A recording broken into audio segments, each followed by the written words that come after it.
I never thought a simple conversation in bed would destroy everything I had built over 12 years of marriage. My name is Sarah, I'm 34 years old, and what I'm about to tell you still makes my hands shake. My husband asked me to fulfill a fantasy, and I said yes. But what started as an attempt to save our marriage turned into the biggest mistake of my life, and now I don't know if there's any way back. It all began 6 months ago in our home in Denver, Colorado. Michael and I had been married for 12 years, and honestly, our relationship had become a routine. We both worked long hours, me as a marketing manager and him as a civil engineer. Our days were predictable. Wake up, work, dinner in silence, sleep, repeat.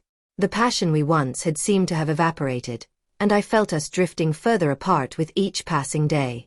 If you're listening to this story and can relate to what I'm going through, please help this channel grow by hitting that subscribe button. We're so close to reaching 17,000 subscribers, and your support means everything to me. One night, after another silent dinner, Michael looked at me with an expression I hadn't seen in years. There was something in his eyes, a mix of desperation and hope. He took my hand and said we needed to talk. My heart immediately started racing because those words usually mean something serious is coming. We sat on the couch, and he began telling me how he felt our marriage was dying, how he missed the connection we used to have, how he wanted to feel alive again with me. I agreed with everything because I felt exactly the same way. Then came the request that would change everything. Michael said he had a fantasy, something he'd been thinking about for months but was afraid to share. He wanted to try something different, something that would break our routine and bring back the excitement we'd lost. He wanted us to invite someone else into our intimacy, specifically another woman.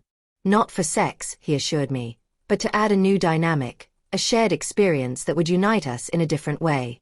My first reaction was shock, obviously. I felt a wave of insecurity wash over me. Wasn't I enough for him? Was he attracted to other women? Was this the beginning of the end? But Michael held my hands and explained it wasn't about me not being enough. It was about us exploring something new together, about creating a memory that was ours alone, about feeling that rush of adrenaline that makes you feel truly alive. I spent 2 weeks thinking about it. I researched, read testimonies from other couples who had tried similar things, and tried to understand my own feelings about it. Part of me was curious, I won't lie. Part of me wanted to be the cool wife, the one who was open-minded and adventurous. But another part of me was terrified. What if this destroyed us? What if jealousy consumed me? What if he liked the other woman more than me? These questions kept me awake at night, turning over and over in my mind until I felt like I was going crazy. If you're invested in finding out what happened next, please click that red subscribe button right now. Your subscription helps us reach our goal of 17,000 subscribers, and it only takes a second. But here's where everything gets complicated, and this is the part that still haunts me. I decided to say yes, but not exactly the way Michael had imagined. I thought if I was going to do this, I needed to feel in control. So instead of us choosing someone together, I decided to surprise him. I met someone on my own, made all the arrangements, and planned everything down to the last detail. Her name was Jessica, 28 years old, a yoga instructor I met at the gym where I'd recently started working out. She was beautiful, confident, and had this magnetic energy that drew people to her. We started talking casually after classes, and gradually I shared what was happening in my marriage. To my surprise, she was understanding and even interested in helping us. Jessica told me she'd been in similar situations before and believed that when done right, these experiences could actually strengthen a relationship. She made me feel like what I was doing wasn't crazy, that it was brave and showed how much I cared about my marriage. Looking back now, I realize I was being manipulated, but at the time, her words were exactly what I needed to hear. We spent 3 weeks getting to know each other better, having coffee, talking about life. And slowly I felt a connection forming between us that I hadn't expected.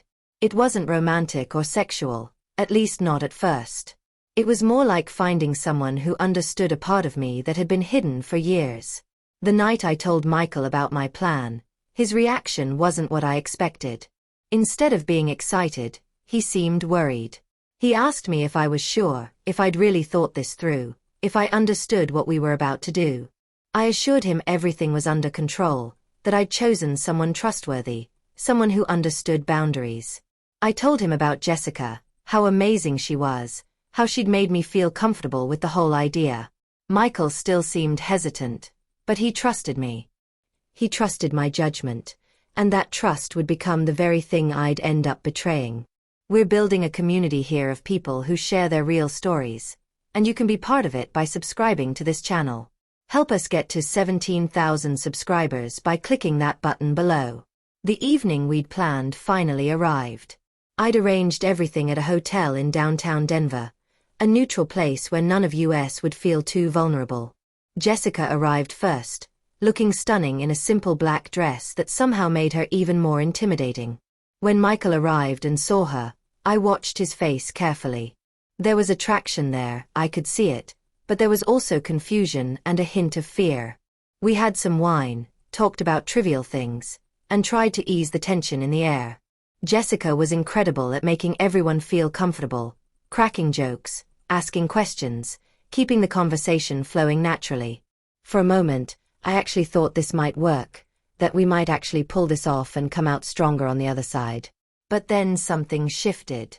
As the night progressed and we moved from the hotel bar to the room I'd reserved, I started noticing small things.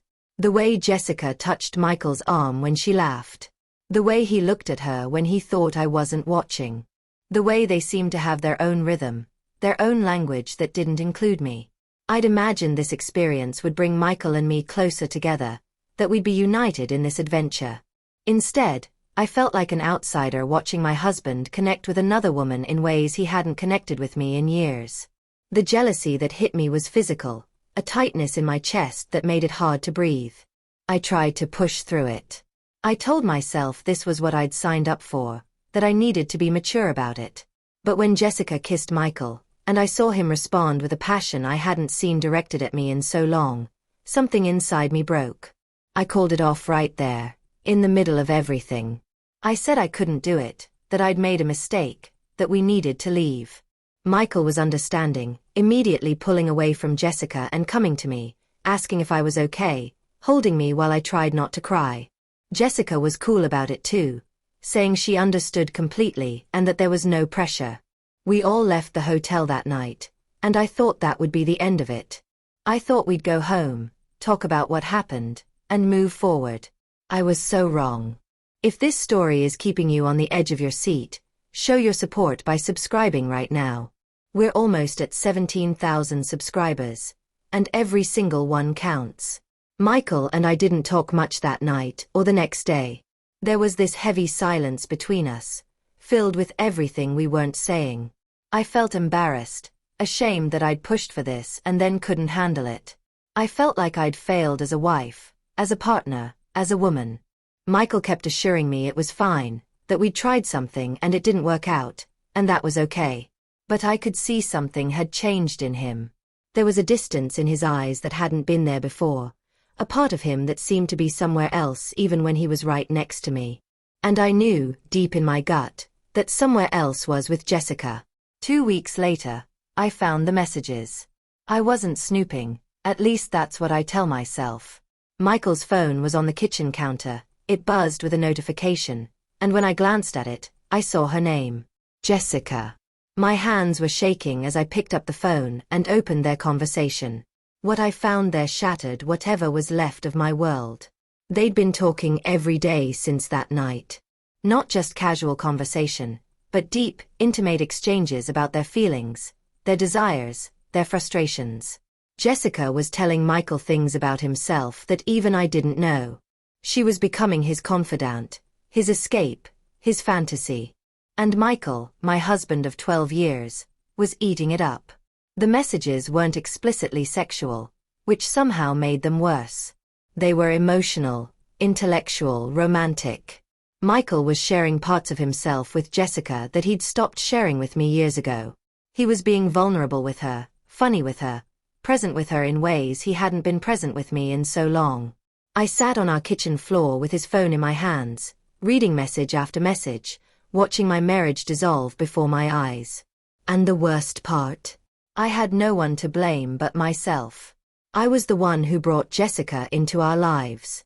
I was the one who set this whole disaster in motion. Please take a moment to hit that subscribe button if you want to hear how this story ends. Your subscription helps us reach 17,000 subscribers and keeps this channel going. I confronted Michael that same night. I showed him the messages, and for the first time in our marriage, I saw guilt written all across his face. He didn't deny anything. He admitted he'd been talking to Jessica, that he'd developed feelings for her, that he was confused about what he wanted. He said it wasn't physical, they hadn't met up behind my back, they'd just been talking. But we both knew that emotional infidelity can hurt just as much, sometimes more, than physical betrayal. I asked him if he loved her, and he couldn't answer me. He said he didn't know, that everything was mixed up in his head, that he never meant for any of this to happen. I asked him if he still loved me, and again, that horrible pause before he said yes, but it sounded more like a question than a statement. We fought for hours that night. I screamed at him, cried, threw things, said horrible things I can never take back. I called myself every kind of fool for thinking I could play with fire and not get burned. I blamed him for being weak, for betraying me, for throwing away 12 years for some fantasy with a woman he barely knew. He fought back, saying I was the one who pushed for this, that I was the one who brought Jessica into our lives, that I couldn't blame him for developing feelings he didn't ask for. He said our marriage had been dead long before that night at the hotel, and that maybe what happened with Jessica just made him realize he wanted to feel alive again, even if it meant risking everything. That conversation ended with Michael sleeping on the couch and me lying in our bed alone, staring at the ceiling, wondering how we'd gotten here. But it didn't end there. Nothing in this story ends cleanly because real life isn't like that. Real life is messy and complicated and full of consequences you never saw coming. The next morning, Michael moved out to his brother's place in Colorado Springs. He said he needed space to think, to figure out what he really wanted. I was left alone in our house, surrounded by 12 years of memories, trying to understand where everything had gone wrong. But here's where the story takes another turn, and this is the part I'm most ashamed to admit. A week after Michael left, Jessica contacted me.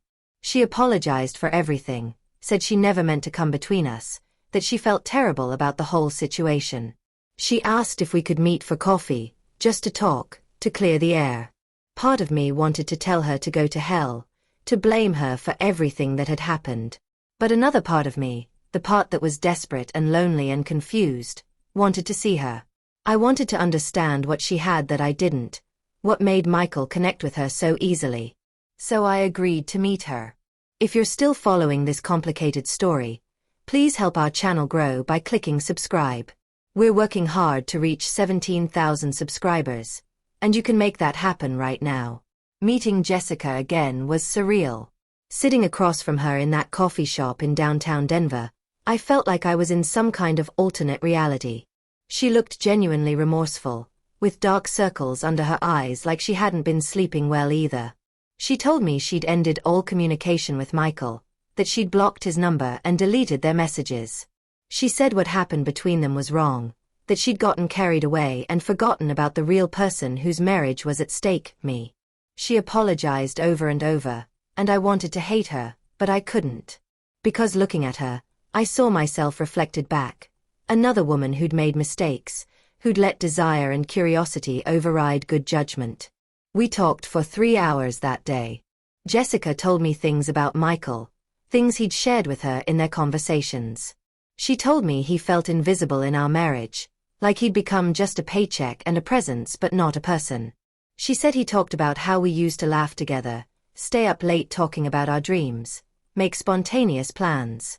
He missed that version of us, the version that existed before bills and responsibilities and routine killed our spark. Hearing all this from Jessica instead of from Michael himself felt like another betrayal. Why couldn't he tell me these things? Why did it take another woman for me to understand what my husband had been feeling?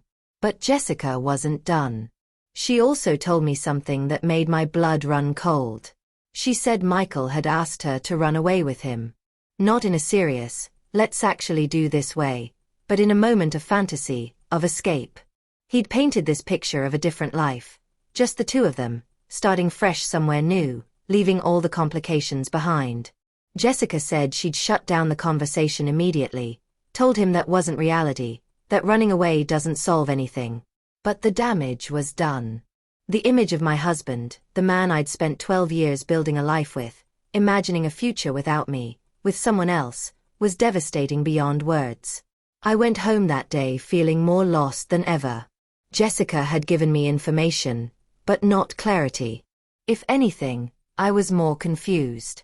I understood Michael's perspective better, but I also understood that understanding doesn't equal forgiveness. He'd still betrayed me emotionally, still let another woman into the sacred space of our marriage. And I'd still been the one to unlock the door and let her in. We were both guilty, both victims, both perpetrators of this disaster.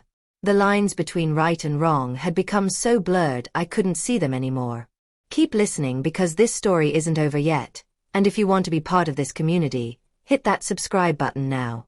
Your subscription brings us closer to our goal of 17,000 subscribers.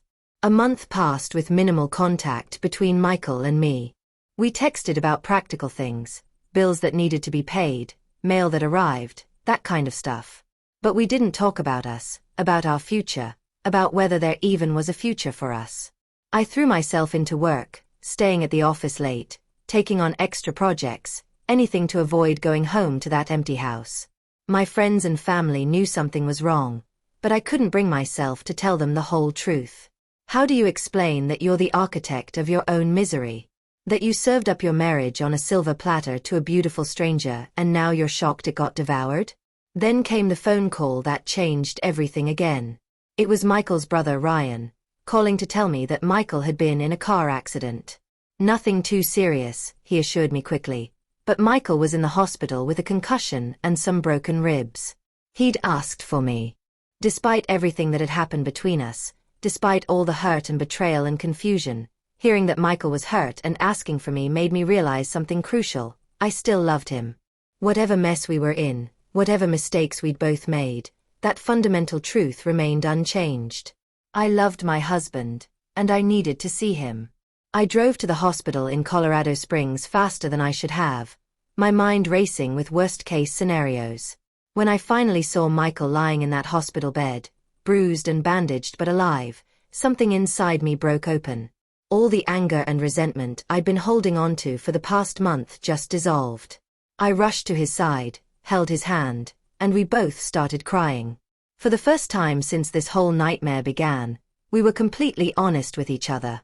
Michael told me he'd been driving distracted, thinking about us, about how much he'd messed up, about how he wanted to come home but didn't know if I'd let him. He said the accident had given him clarity, that in that moment when he thought he might die, all he could think about was me, our life together, all the time we'd wasted being distant instead of connected. I told him everything too. About my insecurities, my fears, my desperate attempt to be something I wasn't.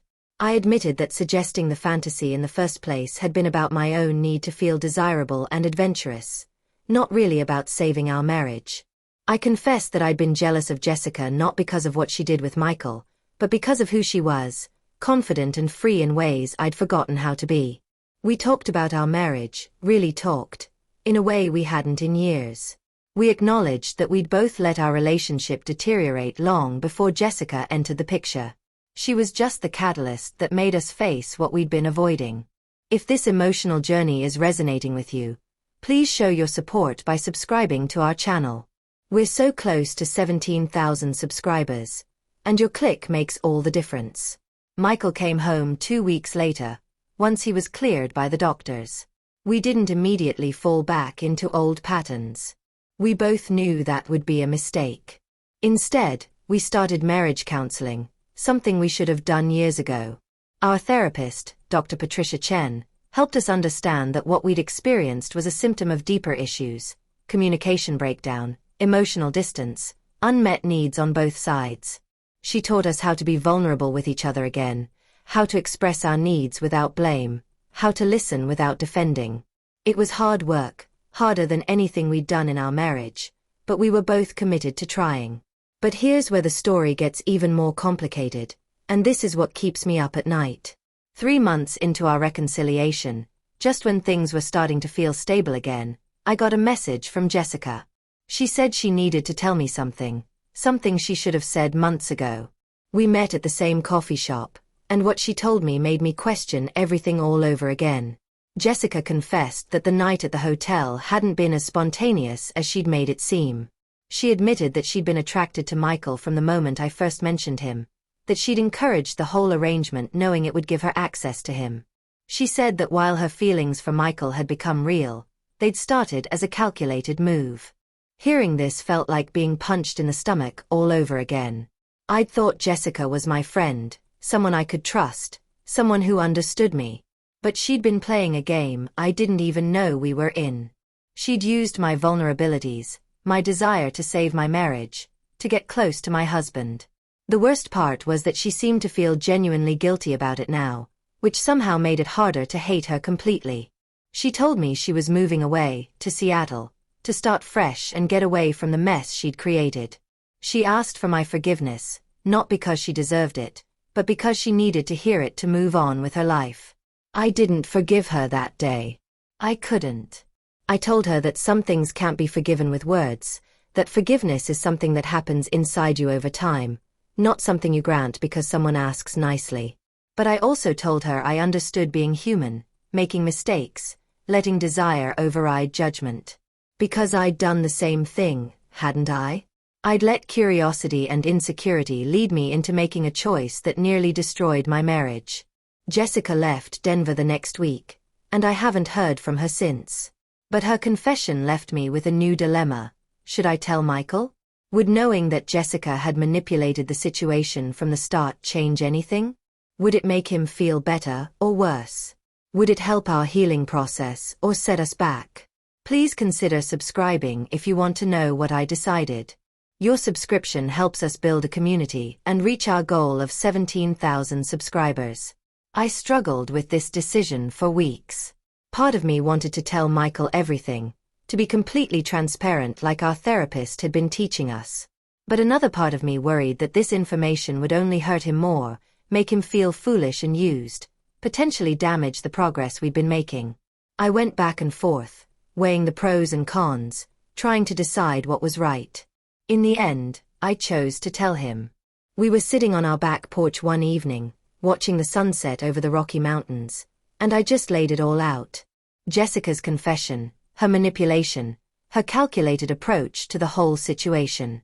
Michael's reaction surprised me. Instead of being angry or hurt, he seemed almost relieved. He said it made sense now, certain things Jessica had said and done that had seemed too perfect, too perfectly timed. He admitted he'd felt guilty about his feelings for her, like he'd betrayed me even though I was the one who'd brought her into our lives. Knowing that she'd been manipulating the situation from the start didn't erase his responsibility for his actions, but it did provide context that helped him understand his own behavior better. We talked about how we'd both been vulnerable, both been preyed upon in different ways, both been victims of our own poor judgment and someone else's manipulation. That conversation was a turning point for us. It's been 6 months since then, and our marriage is in a strange place. We're not back to where we were before all this happened, but we're not in the same place we were during those 12 years of comfortable distance either. We're somewhere new, building something different. Some days are really good. We laugh together, plan for the future, feel connected in ways we haven't in years. Other days are hard. The trust we're rebuilding is fragile, easily shaken by small things. A text message Michael receives that he doesn't immediately explain. A moment when I'm quiet and he worries I'm pulling away again. We still see Dr. Chen every week. She's helped us understand that healing from infidelity, especially emotional infidelity that we both had a hand in creating, isn't linear. There are setbacks and breakthroughs, good days and terrible days. She's taught us that forgiveness isn't a one-time decision but an ongoing choice you make every day. Some days I wake up and I've forgiven Michael completely. Other days I wake up angry all over again, replaying the messages I found on his phone, seeing his face when Jessica kissed him. And I know Michael has his own complicated feelings about what happened, about my role in it, about whether he can fully trust me not to do something reckless again if our marriage hits another rough patch. Before I tell you how things stand now, please take a second to subscribe to this channel. We're building something special here, and your support in helping us reach 17,000 subscribers means the world. My relationship with myself has also changed dramatically through all of this.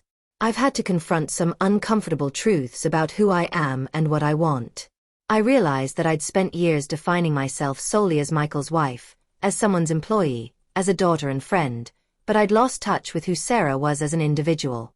The woman who said yes to bringing Jessica into our marriage was someone trying desperately to be enough, to be interesting, to be worth keeping. She was willing to go against her own values and instincts just to hold on to a relationship that was already slipping away. I'm learning to be someone different now, someone who knows her worth doesn't depend on being the cool wife or the perfect partner. I've also had to accept my role in what happened. Yes, Jessica manipulated us. Yes, Michael betrayed me emotionally. But I was the one who opened that door. I was the one who thought I could invite chaos into my marriage and maintain control over it. That's not how life works. You can't play with fire and be surprised when things burn. I've apologized to Michael more times than I can count for putting us in that situation, for being reckless with something precious. And he's apologized to me for taking advantage of that situation, for letting his emotions run away with him, for not being honest about his feelings until it was almost too late. One thing we've both realized is that the problems in our marriage existed long before Jessica came along. We'd stopped prioritizing each other, stopped making time for intimacy, both emotional and physical. We'd let work and routine and the everyday grind of life erode what was once a passionate, connected relationship. Jessica was just the wake-up call, albeit a catastrophic one, that forced us to face what we'd been ignoring. Would we have eventually faced these issues without her? Maybe. Or maybe we would have drifted further and further apart until one day we woke up as strangers sharing a house. I guess I'll never know what would have happened if I hadn't made that choice. So where are we now? Honestly, I don't know if we're going to make it. Some days I'm hopeful. I see the effort Michael is putting in, the way he's trying to be more present, more communicative, more emotionally available. I see the man I fell in love with 16 years ago when we met in college, and I think we can rebuild something beautiful from these ashes. Other days I'm terrified. I wonder if we're just delaying the inevitable, if the damage done is too deep to ever fully heal. I wonder if Michael will ever fully let go of whatever he felt for Jessica, or if there will always be a part of him that wonders what could have been. And I wonder if I'll ever fully forgive myself for setting this whole disaster in motion. What I do know is that we're trying. We're showing up for each other, for our marriage, for the possibility of a future together. We're doing the hard work of rebuilding trust brick by brick. We're learning to communicate in ways we never did before. We're being vulnerable with each other, sharing our fears and insecurities instead of hiding behind walls of silence. Is it enough? Time will tell. But it's something, and right now, something feels like a lot. If you've made it this far in my story, thank you for listening. Please subscribe to help us reach 17,000 subscribers and be part of this community where we share real, raw stories. There are moments when I look at Michael and my heart swells with love, gratitude that we survived this, hope for what we're building together. And there are moments when I look at him and feel a flash of pain, remembering those messages, that night at the hotel, how close we came to losing everything. I'm learning to hold both of those feelings at the same time, to understand that loving someone doesn't mean forgetting what happened, it means choosing them despite what happened, because of what happened, with full knowledge of our shared brokenness. The biggest lesson I've learned through all of this is that marriage isn't what I thought it was. It's not a fairy tale where you fall in love and live happily ever after. It's not a contract where both parties fulfill their obligations and everything works out fine. Marriage is a choice you make every single day, to stay, to try, to forgive, to be vulnerable, to love even when it's hard. It's a living thing that requires constant attention and care. Let it go untended, and it withers. Feed it with honesty, respect, and effort, and it grows. Michael and I let our marriage wither, and then we nearly killed it completely trying to revive it in the worst possible way. I also learned that you can't use other people to fix what's broken between you and your partner. Bringing Jessica into our marriage was me trying to solve an internal problem with an external solution. It was a shortcut that led us off a cliff. The real work, the hard work, is sitting down with your partner and having those difficult conversations about what's not working, what you need, what you're afraid of, what you want. It's uncomfortable and scary and sometimes painful, but it's the only way to actually address the problems instead of just covering them up with distractions. And I learned that I'm stronger than I thought I was. I survived the worst period of my life. I looked at my marriage falling apart, and instead of giving up, I fought for it. I faced my own mistakes and failures without completely falling apart. I'm still here, still trying, still hoping. That counts for something. Whether Michael and I ultimately make it or not, I know I'll be okay. I've learned to be okay on my own, to find my worth inside myself instead of in someone else's perception of me. That's something no relationship can give you or take away. So now I'm putting this out into the world, my story, my shame, my hope, all of it. I'm sharing it because I know I'm not the only person who's ever made a terrible mistake trying to save something precious. I'm not the only person who's looked at their marriage and wondered where the magic went. I'm not the only person who's had to face the consequences of their own poor judgment.